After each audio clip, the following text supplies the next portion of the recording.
Hey everyone, happy Wednesday. Welcome back to Learning the Light. I'm Danielle, your everyday Christian, just trying to make it in the middle of the mess.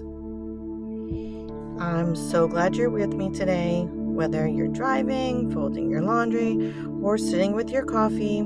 Go ahead and settle in, because we're learning the light together, 1 week at a time. Let's get into it. So I was going to make this into like a 2-part thing, but it seemed a little short to me. So I'm just going to do it all right now, and let's get into it. And speaking of being in the middle of the mess, if you're tuning in today feeling just completely running on fumes, mentally and spiritually, I want you to take a deep breath. You're in the exact right place. We talk a lot about Christian circles, about the struggle of turning away from the bad habits. We talk about fighting temptation, breaking old patterns, and walking away from things that hurt us. And yes, that is a massive battle. But you know what we don't talk about enough? How absolutely exhausting it is to constantly maintain the good habits. I'm talking about the person who is trying their hardest to do everything right. You're choosing grace when you want to scream. You're taking the high road at work. You're being the peacemaker in the family. You are consistently putting everyone else's needs above your own, handling your business, showing up, holding it together. But inside, you're just flat out tired and maybe a little frustrated because it feels like nobody even notices. And you look around and think, why am I working so hard to be the good guy when it feels like it changes absolutely nothing? If that's you right now, you aren't a bad Christian. You're just a weary one. And today, we're going to dive deep into why that happens and what God has to say about it. To be completely transparent with you guys, just a few months ago, I hit an absolute wall. I was just so worn out. Like my life felt like this relentless, non-stop loop that just kept going. I was working every single day, 8 hours a day, and I know this sounds like this is what everybody does, but nobody talks about it. You're rushing home directly after work. I have to pick up my daughter from school, head straight to cheer practice. So this is our week. Mondays and Tuesdays, we wouldn't even get home until after 7 p.m. Then it was a mad dash to eat, shower, and drop straight into bed. There was absolutely no time for anything in between. Then Wednesday rolls around and we have church from 7 to 8. So we had to hustle to eat and shower before we even went to church, because the second we got home, it was straight to bed again to rest for the next day. That left Thursday as the only single day out of the entire week where we didn't have anything scheduled after work and school. But instead of resting, I was trying to cram a whole week's worth of laundry, deep cleaning, and organizing into that one single afternoon. It was exhausting. I was mentally, physically, and emotionally tired. And the hardest part, in the exact middle of all that chaos, I was still trying my absolute best to keep my cool, stay focused on Jesus, and just be a good person, all while facing the normal, hectic, worldly stresses at work and at home. It's in those exact moments where your effort isn't at an all-time high, but your personal tank is at absolute zero. That a very specific kind of spiritual fatigue sets in. It's the invisible burnout. And it turns out the Apostle Paul knew exactly what that felt like. Let's look at Galatians chapter 6, verse 9. It's a verse that you might have seen on a dozen Christian coffee mugs or Instagram posts, but we need to really pull it apart today. Paul writes, "Let us not become weary in doing good, for at that proper time we will reap a harvest if we do not give up." So first of all, notice who Paul is writing to, because he isn't writing to people who are failing or messing up. He's writing to the people who are actively doing good. He acknowledges that it is entirely possible to do the right thing for the right reasons and still get incredibly weary.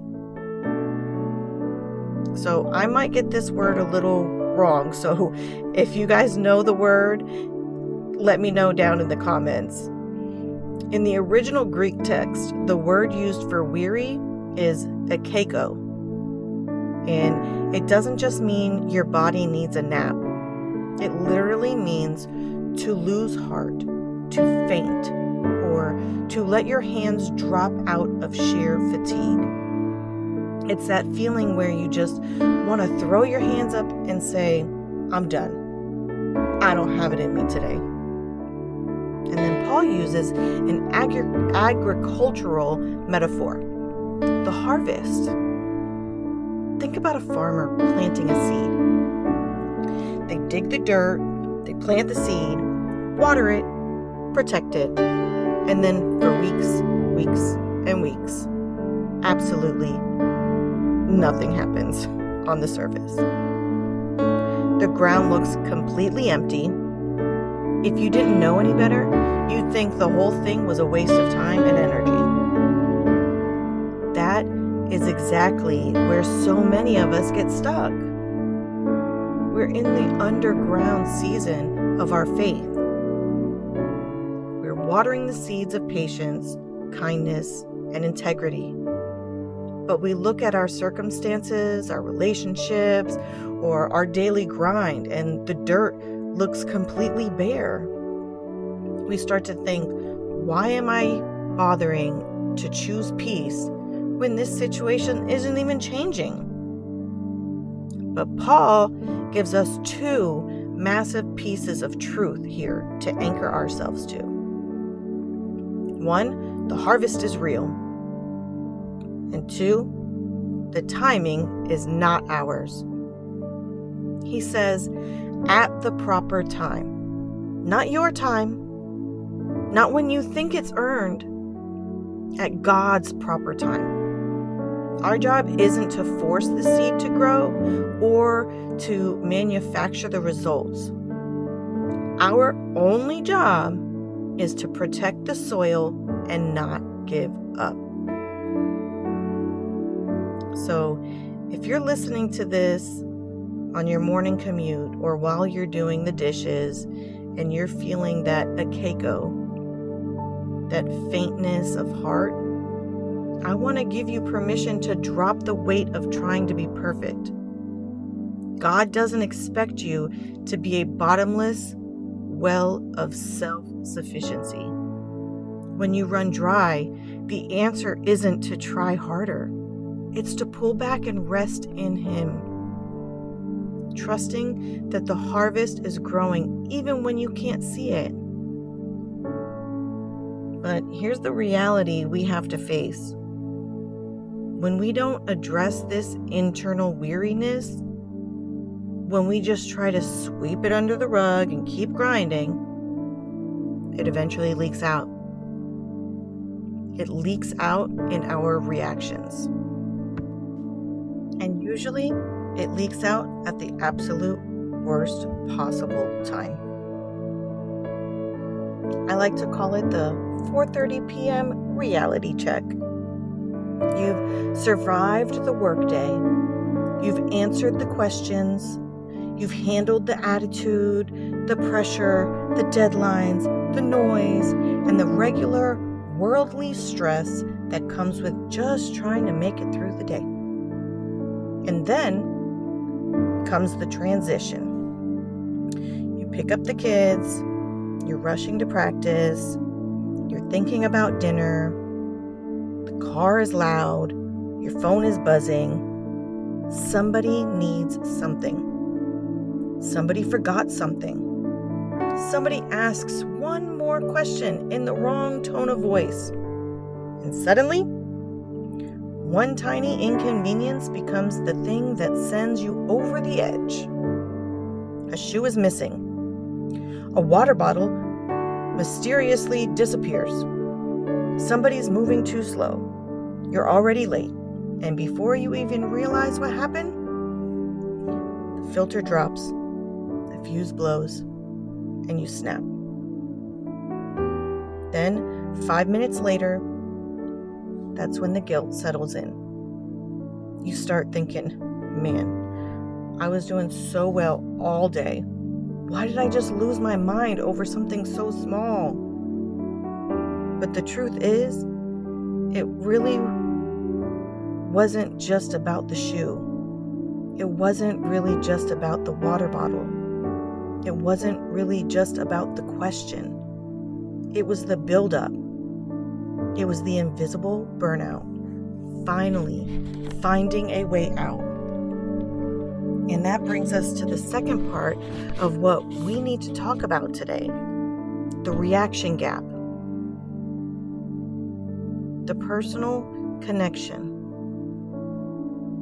If you've ever had one of those moments, please know you are not alone. You are right there in the trenches with me.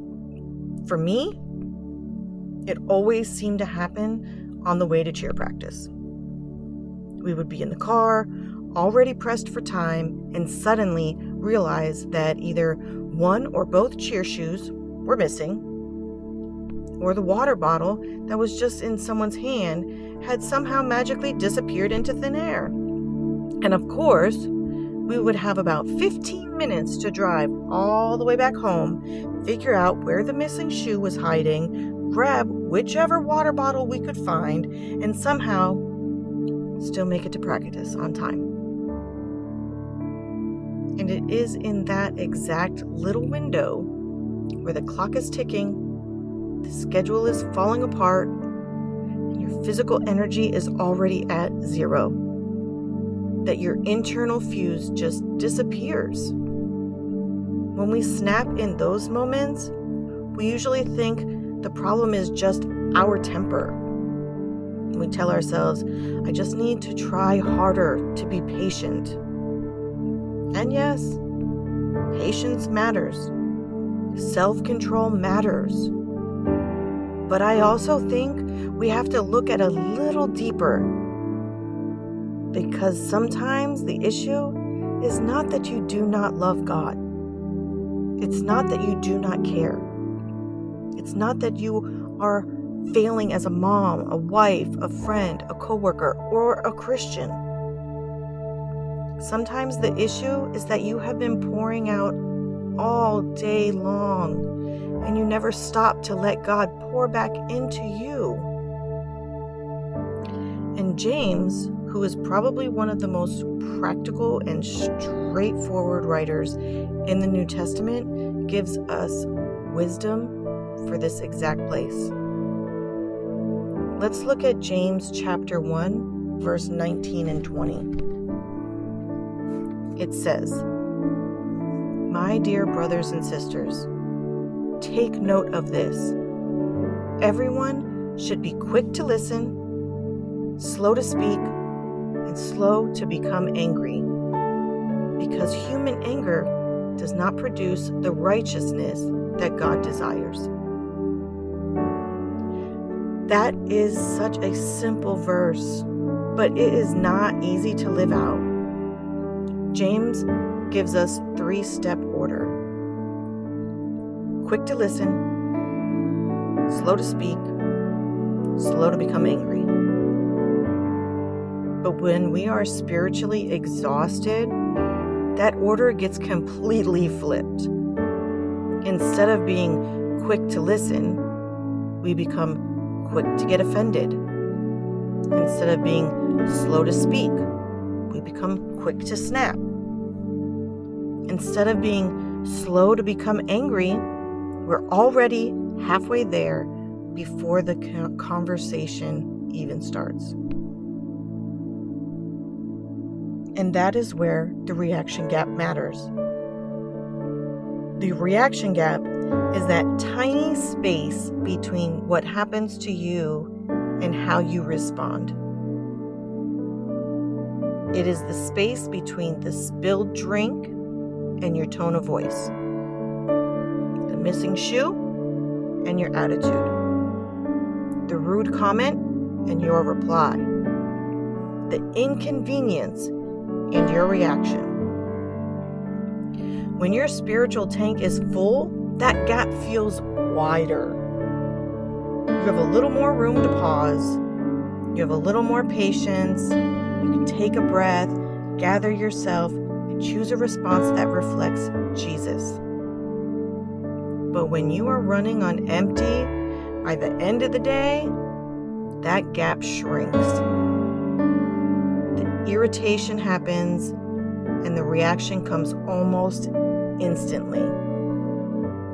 There's no pause button. There's no buffer. There's just the thing that happened and the emotion that came flying out of you. And I think that is why James says to be slow to speak.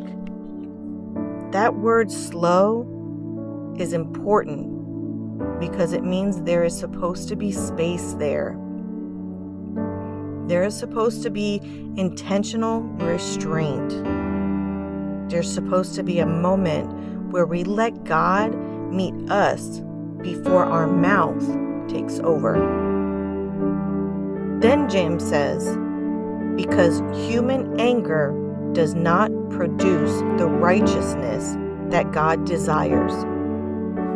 And I want us to really sit with that. He says human anger. He's talking about that raw, reactive, defensive flash of anger that comes from us trying to control the chaos around us. Because if we're honest, sometimes when we yell or snap, what we're really trying to do is make everything around us quiet down because everything inside of us feels too loud. But James reminds us that our temper is not going to fix the mess. It usually just adds to it.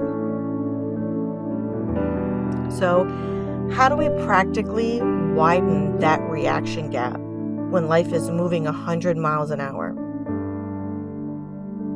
First, we have to recognize when we are running low. A lot of us wait until we explode before we admit we are tired. But there are warning signs before that moment. Maybe you are more irritated than usual. Maybe every little sound feels like too much. Maybe you're short with people you love. Maybe you're doing all the right things outwardly, but inwardly, you are resentful, drained, and barely holding it together. Those are signals, not signs that you're a bad Christian. Signs that your soul needs care. Okay, second, we have to invite Jesus into the moment before we react. And I know that sounds simple, but sometimes simple is what saves us. When you feel that heat rising in your chest, the most spiritual thing you can do in that moment might be a one-word prayer. All you have to say is Jesus. That's it. Not a long, polished prayer. Nothing fancy, just Jesus. Help me. Or maybe it is taking one literal breath before you speak. Maybe it's saying, give me 1 second before answering. Maybe it's stepping into the bathroom for 30 seconds and asking God to calm your spirit. That small pause can become holy ground. Because in that pause, you're giving God access to your reaction before your flesh takes over. Third, give yourself grace. When you do not get it right, give yourself grace. Because you will not always get it right. There will be days when you slip, where you still snap. There will be days when you still lose your patience. There will be days when you have to go back and apologize. And if that happens, just apologize. Apologize to your children.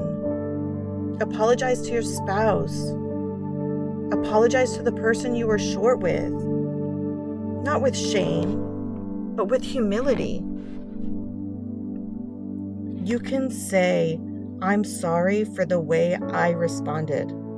I was overwhelmed, but that does not excuse how I spoke to you. That kind of apology does not make you weak. It teaches the people around you what repentance looks like in real life. And I want to leave you with this today. The goal of learning the light is not to become some perfectly flawless person who never gets stressed, never gets tired, and never reacts. Because that's not real life. The goal is to become more aware of where we need Jesus. To notice when we are weary. To recognize when our reactions are coming from exhaustion. To pause before we speak. To let His light guide our very next response. Because that invisible burnout matters. What is happening inside of you matters. And the way you respond from that place matters too. So if you're listening today and you have been running on fumes, I want you to know this. God is not asking you to keep pouring from an empty cup. He is inviting you to come back to Him. Rest in Him.